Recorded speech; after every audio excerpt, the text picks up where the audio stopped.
자, 여러분 반갑습니다. 지금부터 연력학 5주차 두 번째 강의를 시작합니다. 첫 번째 강의에서 1을 구해봤어요. 1. W는 정의가 상태 1에서 상태 2까지 갈 때 한 1을 구하시오. 팽창일 또는 압축일 구하시오 하면 인티그럴 1에서 2까지 V1에서 최적 V1에서 V2까지 PDV 이렇게 계산한다. 그래서 지난 시간에 첫 번째 등합 과정일 때는 P가 일정하니까 P가 컨스턴트니까 등합 과정에서 1은 그냥 P 앞으로 빠져나오고 적분하면 V2 빼기 V1 이렇게 된다고 그랬어요. 그 다음에 정적일 때는 V가 컨스턴트니까 W1, 2는 그냥 0이다. DV가 0이니까.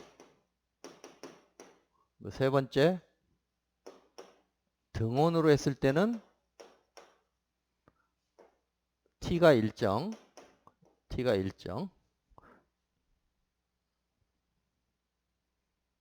일정하니까 이상기체 상태 방정식에서 T분의 PV는 일정. T가 일정하니까 PV가 일정이라고 해도 상관없어요. 그래서 PV가 일정. 그렇죠? T가 일정하니까 PV가 일정. 그래서 P는 이 식에서 P와 V의 관계는 역수관계다. C 곱하기 V분의 1. 그래서 이걸 대입해서 인티그레이션 해보니까 로그가 나왔죠? 로그가 나왔지? 인티그럴 V1부터 V2까지 P 대신 C V분의 1 dV 하니까 로그가 나왔어요. C의 로그의 V1분의 V2.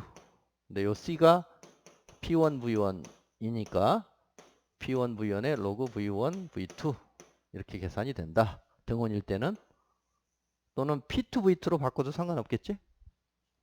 그 다음에 가장 이제 현실적인 것이 네 번째 단열 과정일 때는 이 PVT 이상기체 상태 방정식으로는 표현을 못하고 그걸 만족하면서 동시에 다른 식이 하나 추가적으로 필요한데 그게 PV의 K승이 일정이다. 이건 뒤에 가서 하기로 했고요. 3장에서. 그래서 이걸 대입해서 적분하기 위해서 P를 V로 표현할 때 C 곱하기 V의 K승분의 1 이렇게 되니까 이걸 가지고 대입해 보면 지난 시간에 한 것처럼 뭐가 나왔죠? V1분의 V2 요걸 대입해서 C에 V의 마이너스 K dV 해서 쭉 과정이 있었어. 그래서 최종식이 뭐가 나왔어요? 1 마이너스 K분의 P2V2 빼기 P1V1 나왔죠? 각자 꼭 유도를 해봐요. P1V1 이렇게. 그 다음에 이제 단열도 아닐 수가 있어요. 더 실제적인 거. 이게 실제 과정. 아까 피스톤 실린더 자동차에서 왔다 갔다 하면서 일을 할 때 단열이 그래도 제일 비슷하긴 하지만 실제로 열 전달이 있지 벽에서. 실제로 열이 빠져나가죠. 열 손실이 있기 때문에. 그러니까 단열로도 정확히 맞출 수가 없어요. 빠져나가는 것 고려해서 이 PVK는 C 이걸 K를 아까 그 BRB 값을 넣으면은 단열 과정을 설명하는데 이 K를 좀 수정해 가면서 다른 값으로 치환을 해서 실제 과정을 맞추는 거예요. 그래서 이렇게 실제 과정은 요 K가 예를 들어 1.4였는데 실제 과정 해보니까 안 맞아. 이 과정을 이 식으로는 표현이 안 돼. 그래서 이걸 바꿔가면서 쭉 실험해봐서 이걸 맞추는 방법이 있어요. 그래서 그때 이 지수를 결정을 하는데 이런 실제 과정을 다른 말로 폴리트로픽 과정이라고 불러요. 폴리트로픽.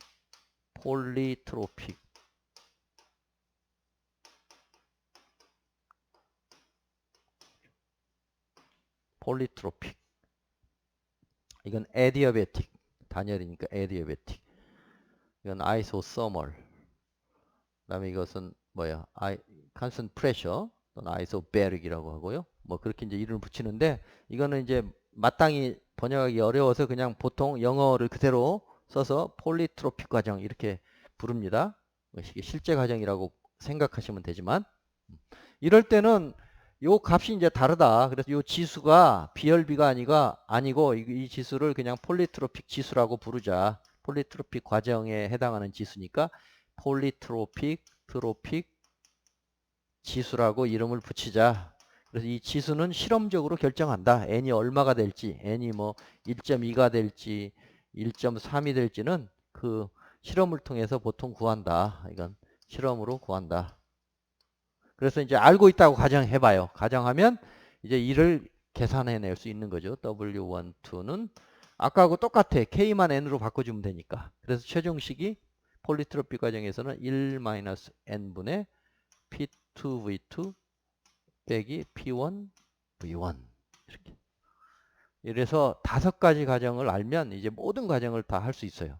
가장 쉬운 등합 정적 같은 경우는 바로 나오고 등원이어도 로그 형태로 나오고 단열일 때 요식, 폴리트로픽일 때 요식. 단열과 폴리트로픽 사실 같은 형태죠. 지수만 다른 거야. 요 N, 여기는 K고. 그래서 이걸 한 번에 한번 그래프상으로 다시 한번 정리해 보면 최저가 압력의 처음 상태가 여기 1이었다고 쳐봐요. 그래서 여기 V1, P1일 때 아까 등합 과정에서는 이렇게 가는 거지. 2로. 이게 등합 과정 A가 되겠죠.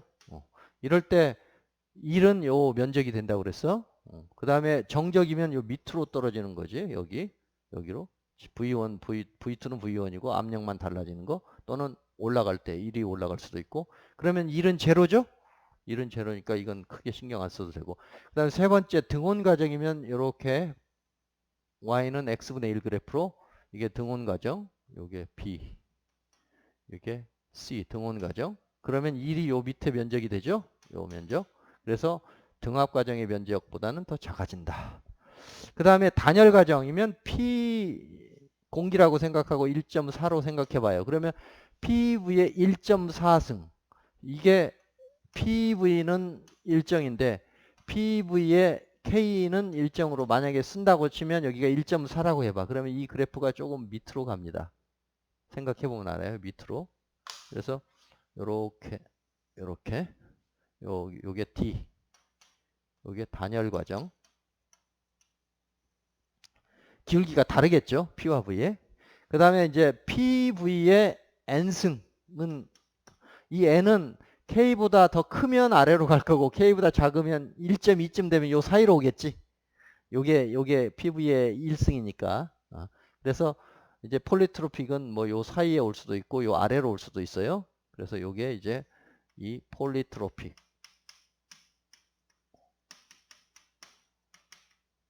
과정이다. 아시겠어요?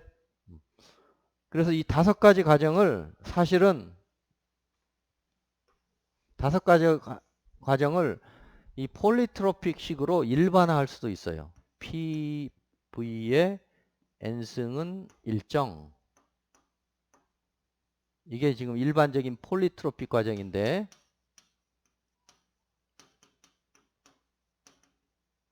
만약에 A 등합 과정이 되려면 N이 얼마이면 될까? P가 일정하려면 N이 0이면 되겠네. N이 0이면 V의 영승은 1이니까 P는 일정 나오죠? B가 N이면 P는 일정 등합 과정. 이 등합 과정은 폴리트로픽 과정에서 폴리트로픽 지수 N이 0이다 라고 보는 것도 타당하죠. 두 번째, 만약에 N이 무한대면 무한대로 간다고 치면은 정적 과정으로 돼요. 정적 과정. 왜 그런지는 여러분들이 한번 생각해 봐요. 곰곰이. N이 만약에 무한대면 여기가 무한대면 전체를 무한대로 나눠. 그럼 여기에 V가 일정하게 되고 요건 무한대분의 1이니까 0이 돼요. P가 사라져. 그리고 V는 일정. 일정은 무한대에도 일정이니까. 그렇게 처리하면 돼요. 한번 곰곰이 생각해 봐요. N이 무한대면 정적 과정에 해당한다. 세 번째,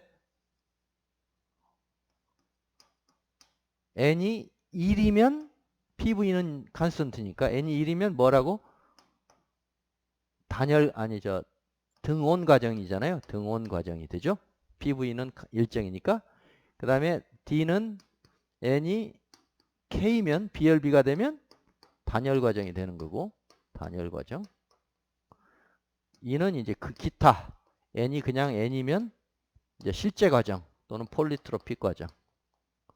이렇게. 그래서 사실은 이 폴리트로픽 과정이 전체를 다 설명해 줄 수 있는 그런 일반적인 과정이라고 보시면 돼요. 아시겠죠? 이 5가지 과정을 사실 이 식 하나가 다 표현해 줄 수도 있다. 그리고 이 그래프, 제가 이거 단골로 중간고사 때 문제를 내는 게 이 5가지 과정을 설명하시오. 그리고 PV 선상의 그림으로 그려서 그 일의 크기를 한번 비교해서 설명하시오. 이렇게 낼 수가 있어. 그러면 1이 제로인 게 여기 정적. 1이 제일 큰 것이 등합 과정. 그쵸? 그 다음에 큰 것이 이제 단열 과정. 그 다음에 폴리트로픽 지수를 주면 이제 이게 큰지 이게 큰지 나오겠죠. 단열 과정이 큰지 폴리트로픽 지수. 폴리트로픽 지수를 1.2로 하라. 그러면 이제 폴리트로픽 지수가 더 크죠. 그때일 때 1. 그 다음에 1.4일 때는 제일 작다. 이렇게 이제 서로 비교해서 일의 크기를 따져볼 수 있어야 되겠어요. 아시겠습니까? 그러면 교과서에 예제 2.1에 실제 제가 설명한 이 부분을 숫자를 대입해서 값을 계산하는 내용이 나오니까 각자 노트에다가 풀어 놓으세요. 그래서 중간고사 때는 아까 그렇게 설명하는 문제를 내거나 아니면 지금 예제의 숫자를 좀 바꿔서 계산해서 이를 구하는 그런 문제를 내도록 하겠습니다. 아시겠습니까?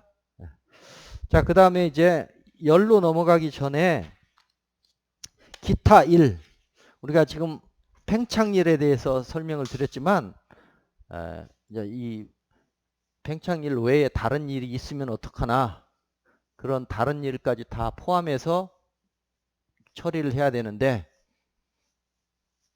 그래서 다른 일을 잠깐 가볍게 언급하고 다음 단계 열로 넘어가도록 하겠습니다.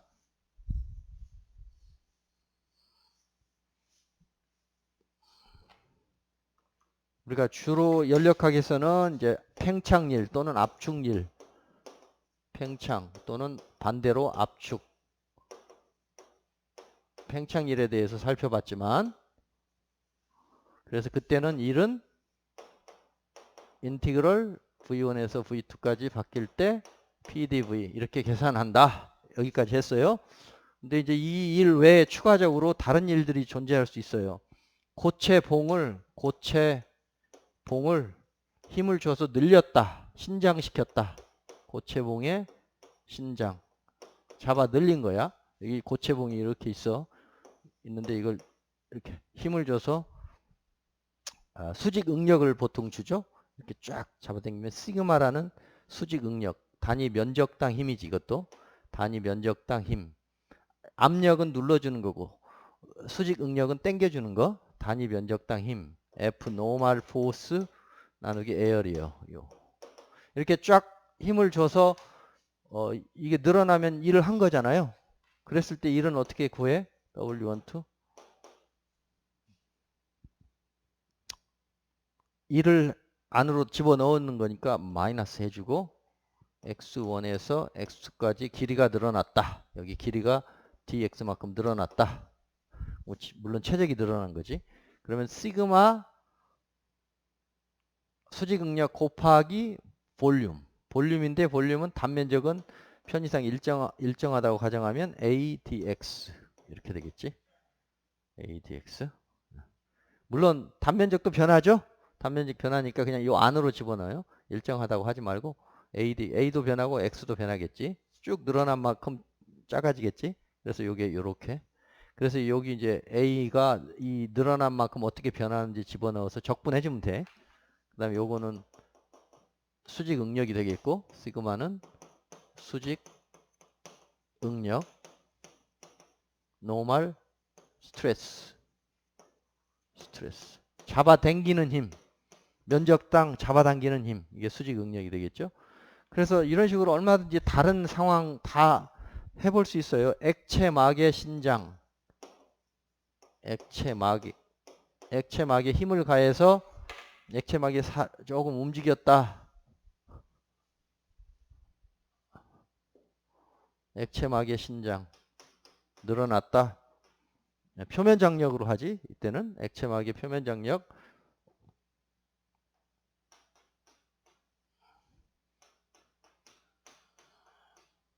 타우 dA. 표면 장력 타우를 줬을 때 이거는 표면 장력. 예를 들어 요렇게 여기 그 뭐라 할까요? 우리 교과서에 나와 있을 텐데 여기에 이제 비눗물 같은 걸 비눗물 하면 이제 이렇게 여기에 이런 그 이 프레임에 비눗물을 묻히면 이렇게 되잖아요. 그래서 입으로 쭉 불면 쭉 늘어나지? 어? 늘어나죠? 아니면 여기를 쭉 여기가 지금 비눗물인데 비눗물을 싹 묻힌 다음에 이걸 쭉 이렇게 당겼어. 터지기 전까지. 당기면 이게 좀 늘어나겠지. 예? 어쨌든 그때 일을 넣는 거잖아요. 일을 하는 거. 그때 일 이렇게 되겠어요? 이 표면 장력이니까 이게 길이당 힘이에요. 길이당 힘. 길이당 힘. 그러니까 여기 하면은 일이 나오죠. 기타 뭐 네 번째 축동력. 우리가 전동기 같은 경우 축동력 동력을 넣어서 축동력은 주로 파워로 하니까 W 닷 와트. 이것은 힘 곱하기 속도. 힘 곱하기 이동 거리 하면은 W지만 그 시간으로 나누면 힘 곱하기 속도 벨라시티 하면 여기 시간. 그래서 여기는 단위는 와트가 나오겠지. 주울이 아니고 이렇게 힘을 줘서 예를 들어 자동차 엔진에서 이제 추력 어떤 힘으로 뒤로 이제 그 가스를 쏴주면 앞으로 나가잖아요. 그 추진력 곱하기 차가 이동하는 속도를 곱하면 그게 이제 그 동력이 나오는 거예요. 자동차 몇 마력인지 그게 나오는 거예요. 또는 회전의 경우에는 회전 힘, 즉 토크죠. 토크 곱하기 회전 속도, 각속도 이렇게 이러면 이제 축동력이 되죠. 그래서 뭔가 이 동력을 가지고 일을 할 경우에는 이렇게 파워 단위, 동력 단위로 이 식을 사용할 수 있다. 그 다음에 뭐 전기로 일을 시킨다. 전기적인 일. 전기를 가지고 일을 할 수 있잖아요. 그때는 보통 예, V 곱하기 I 이렇게 되죠. 그럼 일이 나오지? 일이 아니고 동력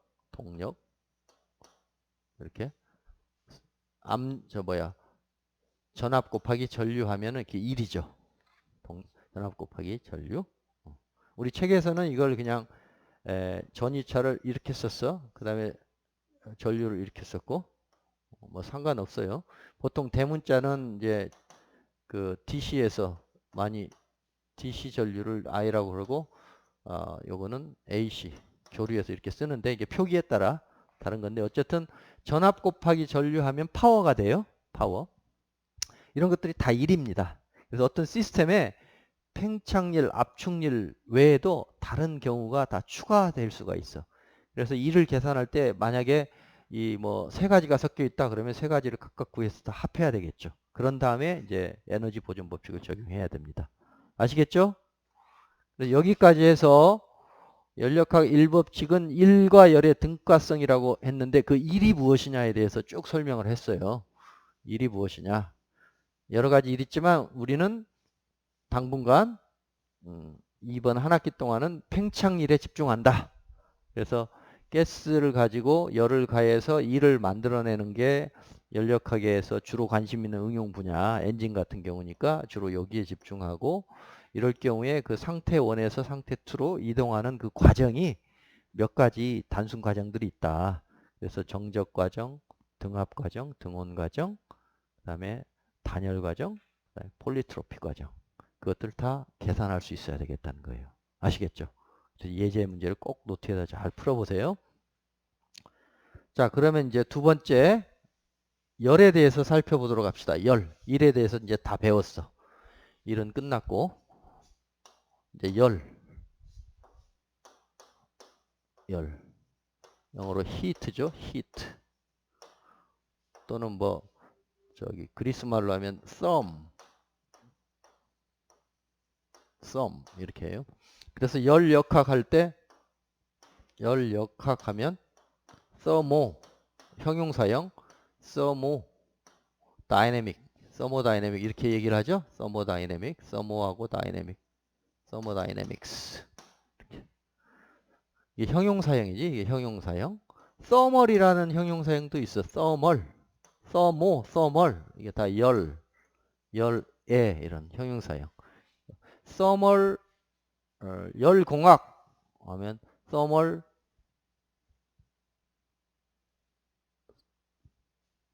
thermofluid 하면 열유체, thermofluid. 그렇게 thermal이나 thermal을 써요.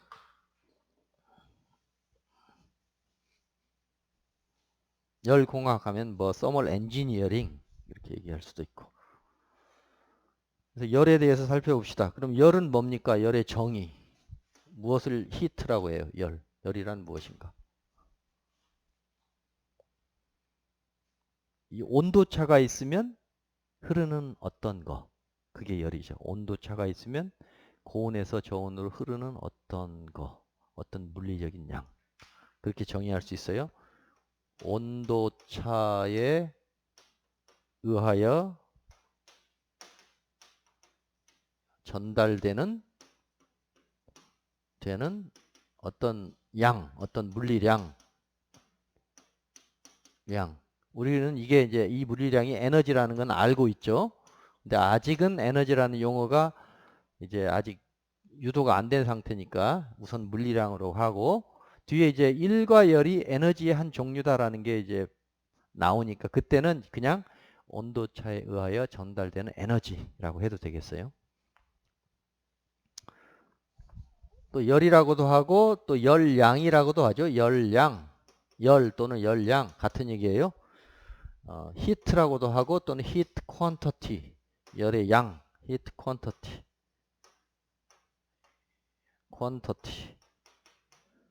열 또는 열량의 단위는 뭐예요? 단위. SI 단위는 줄이에요. 줄. SI 단위. 그전에는 칼로리 단위를 썼어. 킬로칼로리 또는 칼로리를 많이 썼어. 그전에는 SI 단위 전에는 킬로칼로리 단위를 많이 썼고 또 영국에서는 자기네들 나름대로 브리티시 서멀 유닛 이런 또 단위를 썼어요. 지금 SI 단위는 국제 표준 단위, SI 단위는 줄로 이제 통합이 됐기 때문에 나머지 킬로칼로리나 브리티시 서멀 유닛 BTU를 이 줄이나 킬로줄로 바꿔주기만 하면 되겠어요. 그래서 잠깐 이제 나왔으니까 설명을 해보면 첫 번째 이 1kcal는 어떻게 정의했나? 어떻게 정의해서 1kcal는 어떻게 잡았을까? 그 양을, 그 열을 물을 가지고 실험을 했어요. 물 1kg을 물 1kg을 1도씨 높이는데 필요한 열. 실험할 수 있겠죠. 물 1kg을 뭐 10도였는데 열을 쭉 가해서 11도가 됐을 때 딱 멈춰. 그리고 그 들어간 에너지를 어떤 양이 있겠죠. 그걸 1kcal라고 정의한 거야. 근데 1도씨도 높이는데 0도씨 물을 1도씨 물로 바꿀 때하고 10도씨 물을 11도로 바꿀 경우하고 또 90도 물을 91도로 바꿀 때하고 약간 차이가 나. 미세하게. 그래서 기준을 통상 이제 잡는데 14.5도를 15.5도 15도 전후에서 한 1도 높이는 걸 기준으로 삼았어요. 큰 차이는 안 나지만 어쨌든 해보면 조금씩 다를 수밖에 없어요. 그래서 물 1kg을 1도씨 높이는데 필요한 열 또는 열량이다. 이렇게 기억을 하시고 기준은 14.5도에서 15.5도씨로 1도씩 바꿀 때다. 이렇게 기억을 하시면 되겠고, 반면에 브리티시 서멀 유닛, 영국에서는 브리티시 서멀 유닛, 이렇게 영국 열 단위, 브리티시 서멀 아까 열이라고 그랬죠? 서멀 단위 유닛. 이렇게 해서 여기는 물 1kg이 아니고 여기에서 파운드를 쓰잖아요. 물 1파운드를 LB로 쓸게요. 물 1파운드를 1도씨가 아니고 1도 F 이렇게 정의한 거예요. 1도 F 그러니까 화씨 물 1파운드를 화씨 1도씨만큼 높이는데 필요한 열량 이렇게 이것만 달라지는 거야. 질량이 킬로그램이 1도씨 높이는데 필요한 열량을 1kcal라고 정의했다면 브리티시는 단위가 다르니까 파운드와 화씨를 쓰니까 이걸로 대체해서 하면 계산해 보면 돼요. 각자 계산해 봐요. 1파운드는 저 킬로그램으로 환산하면 얼마야? 0.4536kg이에요. 그 다음에 1도씨 차이 델타 T 1도씨 차이면은 몇 1도 F 차이면은 몇 9분의 5 도씨 차이가 되지. 그쵸? 눈금 일장에서 나왔지. 그래서 이걸 환산해서 하면은 이것을 킬로칼로리로 바꿀 수도 있어.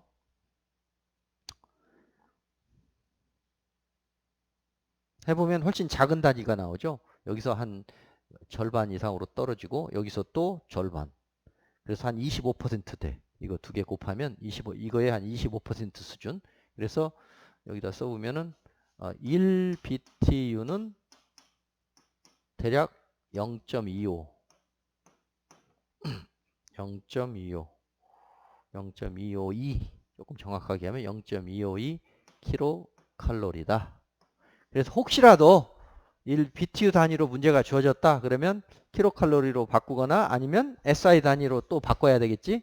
SI 단위로 킬로줄로 바꾸면은 이게 거의 1kg하고 비슷해요. 1보다 약간 커. 1.055 킬로줄에 해당해요. 이렇게. 그래서 1BTU는 킬로칼로리의 한 4분의 1 정도 되고 1킬로칼로리가 4.2주울이니까 4.2주울을 또 4로 나누면 1.055 킬로줄이 됩니다. 아시겠죠? 이것만 조심하면 됩니다. 킬로칼로리와 BTU. 이것을 이제 주울로 통합했어요. 주울이라는 사람 이 영국의 실험가인데 이분이 이제 열과 일을 통합적으로 이해하는 결정적인 실험을 해요. 주울의 실험이라고 명명해. 주울의 실험. 그래서 예를 들어 여기 물통에 물이 있는데 여기에 회전 날개를 돌려줘. 그 무슨 뜻이에요? 회전 날개를 돌려준다는 것은 1에너지 W를 넣어주는 거지. W를 넣어주니까 여기에 회전 날개가 돌면서 물의 온도가 올라가.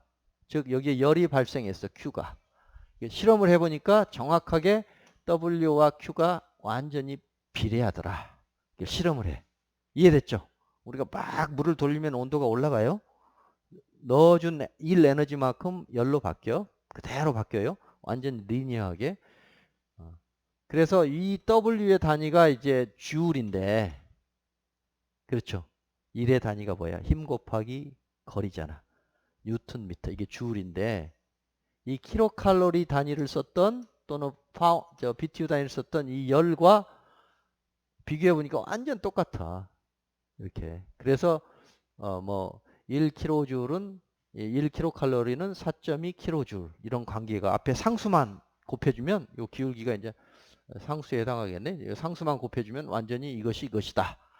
그걸 이제 주울이 실험을 함으로써 열과 일이 본질적으로 같다고 볼 수 있구나. 열과 일의 등가성이 나와요. 그래서 거기서 이제 한 발 더 논리를 전개하면 에너지라는 새로운 개념이 이제 유도가 됩니다. 엄밀하게 유도가 돼. 좀 이따 세 번째 시간에 하도록 하겠어요. 그래서 열 대한 설명을 이렇게 드릴 수 있겠어요? 온도차에 의해서 전달되는 물리량 또는 에너지 또는 열량, 단위는 줄, SI 단위다. 그전에는 열은 킬로칼로리를 주로 썼었다. 영국에서는 브리티시 서멀 유닛이라는 걸 썼었고, 그래서 세계적으로는 킬로칼로리를 썼는데 줄이 실험을 해본 결과 1에너지의 단위인 줄인데, 이 줄이 실험을 해보니까 1에너지를 넣어준 만큼 완전 비례적으로 열이 늘어나더라. 그래서 통합하고 단위도 줄로 정리를 하는 거예요. 아시겠죠? 그래서 1kcal는 4.2줄. 이건 다 알고 계시니까 과거에 많이 배웠죠. 고등학교 때부터 1kcal는 대략 4.2줄, 4.186, 4.184, 4.186 줄 이렇게. 그래서 앞으로 계산할 때는 주로 줄로 다 바꾸어서 킬로줄, 킬로니까 킬로칼로리는 킬로줄이지. 여기 1칼로리는 4.2줄, 1kcal는 4.2kJ 이렇게 되니까 이해됐습니까? 자, 그 다음에 이제 열에 대해서 이렇게 쭉 설명을 드렸고, 열이 무엇인지, 열의 정의, 온도 차이에 의해서 전달되는 물리량 또는 에너지, 그리고 단위는 킬로칼로리였는데 줄의 실험 이후에 1에너지의 단위인 줄로 통합이 된다. 그래서 줄과 킬로칼로리의 그 변환 관계를 알고 있으면 되겠고요. 그럼 부호 규약이 있는데, 이게 시스템이라고 하고 이게 주의라고 하면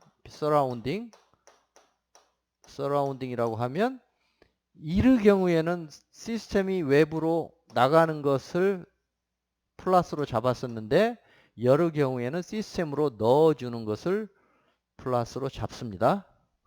왜 저렇게 잡는지 설명했었죠.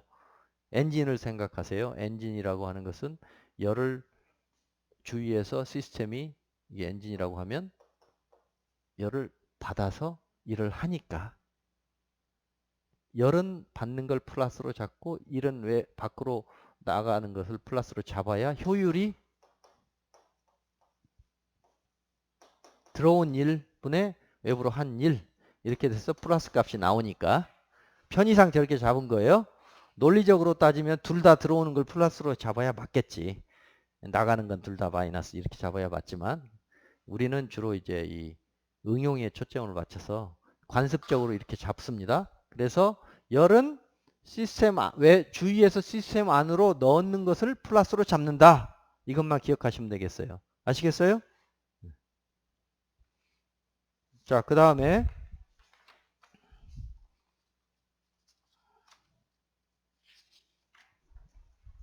열이 있고요.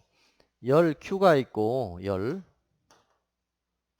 단위는 줄이라고 했죠. 이제 줄. 킬로칼로리도 물론 가능하지만, 킬로칼로리도 가능하지만 줄로 통합이 되었다. 근데 열을 시간으로 나눈 거, 시간당 열, 들어온 열 나누기 시간 변화, 이거. 또는 이걸 극한을 취하면 이렇게 쓸 수도 있겠지. 극한을 취하면, 리미트를 취하면 dq dt로 쓸 수도 있겠죠. 이걸 그냥 편의상 q 닷이라고 합시다. q 닷, 시간으로 나눈 거니까. 이것은 저건 열이고 q는 열이고, q 닷은 열 전달률이라고 불러요. 열 전달률, heat transfer rate, heat transfer rate, rate. 열이 어느 시스템에서 시스템과 서라운딩 사이에서 열이 얼마나 잘 초당 몇 줄이 들어가는가, 몇 줄이 나오는가, 이게 열 전달률이에요. 이게 굉장히 중요하죠. 열 자체도 중요하지만 시간당 얼마나 빠르게 열이 전달되는가도 굉장히 중요해요. 에어컨을 설치했는데 에어컨에서 시원한 바람이 나와서 방 안의 온도를 18도로 맞추고 싶은데 너무 느려. 그럼 안 좋죠. 가능하면 빠르게 열 전달이 돼서 열 전달률이 커서 빠른 시간 내에 냉방이 되거나 또는 겨울에 난방이 되는 게 좋잖아요. 그래서 시간 개념이 들어오는 것이 열 전달률이다. 열 전달률이다. 열 전달률 계산을 이걸 구하는 것이 이제 3학년 때 배우는 열 전달 과목입니다. 열 전달. 3학년 때 이제 이 Q닷을 구하기 위해서 여러 가지를 해볼 거야. Q닷을 어떻게 하면 구할까? 세 가지 상황에서 Q닷을 구할 수 있어요. 첫 번째, 고체. 고체에서 온도 차이가 존재한다. 또는 움직이지 않는 유체, 정지 유체. 정지 유체는 고체나 비슷하다고 보는 거지. 정지 유체 사이에 온도차가 존재한다. 예를 들어서 여기 젓가락이 있는데, 여기 이렇게 젓가락이 뜨거운 젓가락이 있는데, 여기에 이제 뜨거운 젓가락이 아니고 젓가락으로 여기 국물을 100도씨 끓는 펄펄 끓는 여기 그 찌개에다가 젓가락을 손으로 잡아가지고 젓가락을 딱 갖다 댔어요. 그러면 어떻게 돼요? 잠시 대고 있으면 뜨거운 열이 여기가 100도씨라고 그러면 100도씨. 여기 사람의 손은 36.5도씨라고 36.5도씨라고 해봐요. 편의상 얘기의 초기는 그냥 사람 손에 계속 붙들고 있어서 36.5라고 가정합시다. 그리고 여기는 공기고 그러면 여기가 지금 예를 들어 알루미늄으로 된 젓가락이라고 해봐. 그러면 열이 이 알루미늄을 타고 이렇게 흘러가겠지. 어? 물론 주변으로 열이 새기도 해요. 근데 이거 공기로 빠져나가는 건 무시할 만하니까 그건 무시한다고 가정하고 아니면은 실험을 한다고 치면 여기는 다 단열을 시켜버려. 단열재로 다 하고 오로지 열은 이 고체를 통과하도록 이렇게 하면 그때 열이 이 온도차와 이 길이 L 그리고 이 단면적 A 이렇게 해서 흘러가는 열을 Q'이라고 하면 흘러가는 열을 고체에 온도차가 생겼을 때 흘러가는 열을 Q라고 하면은 단면적이 클수록 잘 흘러가겠죠. 그 다음에 길이가 길면은 덜 흘러가요. 일종의 저항이니까. 그 다음에 온도차가 크면 잘 흘러가겠죠. 그 다음에 저기가 알루미늄일 수도 있고 나무 젓가락일 수도 있어. 그럼 어느 쪽이 더 잘 흘러갈까? 알루미늄일 때 잘 흘러가겠지. 그래서 여기 물질의 성질, 열을 잘 전도해주는 성질, 열 전도도라는 이게 비례상수로 이렇게 들어가요. 이렇게. 3학년 때 배울 테니까 이 정도만 설명할 텐데 이게 고체에서의 열 전달 또는 정지 유체에서의 열 전달. 이게 전도 법칙이에요. 전도. 열 전달 중에서 고체에서 흐르는 열 전달을 전도라고 불러요. 전도, 컨덕션, 히트 컨덕션. 푸리에라는 사람이 이 식을 유도해서 푸리에의 전도 법칙이라고 불러.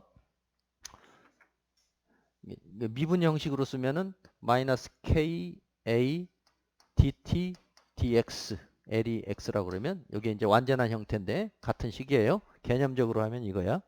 델타 t를 마이너스 dt라고 잡고 L을 dx라고 잡으면 이렇게. 이게 이제 고체에서의 열 전달 방식이 되겠어요. 아시겠어요? 그 다음에 지금 열 전달을 3학년 때별 열 전달을 잠깐 언급하는 거예요. 우리 교과서에도 나오니까. 그래서 열 전달은 Q닷을 구하는 건데 Q닷은 Q 나누기 시간 요거 Q닷 얼마나 열이 단위 시간 동안 잘 흘러가느냐를 구하는 건데 열 전달은 세 가지 방식이 있다. 세 가지 열 전달 방식이 있는데 첫 번째가 금방 설명한 전도라고 해요. 전도, 컨덕션. 이건 주로 고체일 때.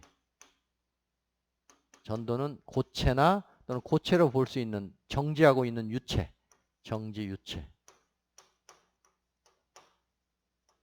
일 때 요식. 전도 법칙에 의해서 움직인다. 두 번째, 움직이는 정지가 아니고 움직이는 유체가 있다면 어떻게 될까? 움직이는 유체.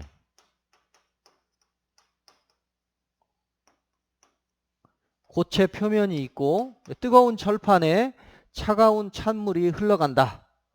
뜨거운 철판의 온도는 TW라고 합시다. 월 템퍼러처.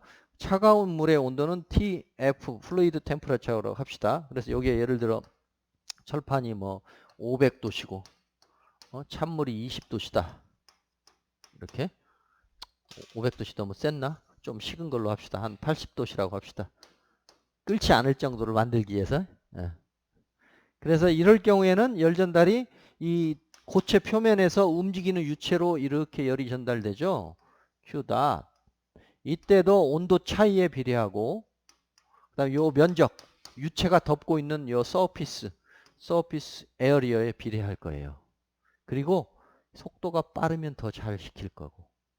또 이게 물보다 뭐 공기보다는 물일 때가 더 잘. 그래서 여기에 뭔가 앞에 이제 비례상수가 하나 곱해져요. 그걸 열 전달 계수 H라고 해. H. 이 시가 좀 유사한데 델타 X만 빠졌네. 그쵸? 요거를 이제 대류라고 부릅니다. 대류. 컨벡션. 흐름이 있기 때문에 대류. 유체가 흘러가는 유체가 그 인접한 고체로부터 온도차가 있을 때 열이 고온에서 저온으로 가는데 이건 흐름이 있기 때문에 흐름이 없는 정지 유체에 비교했을 때는 더 열 전달률이 좋겠지. 더 크겠지. 그래서 전도보다는 대류가 같은 조건이라면 훨씬 더 열 전달이 잘 됩니다. 알겠어요? 이 방 안에 선풍기를 트는 이유가 그거야. 선풍기 없으면은 공기하고 이 더운 표면하고 열 전달이 잘 안 되는데 선풍기가 있어서 바람이 싣고 가면 훨씬 더 시원하죠? 열 전달률이 더 좋은 거죠. 더 큰 거죠. 이해됐습니까? 또 한 가지는 이제 복사가 있는데 조금 쉬었다가 세 번째 강의 시간에 계속하도록 하겠습니다. 수고했습니다.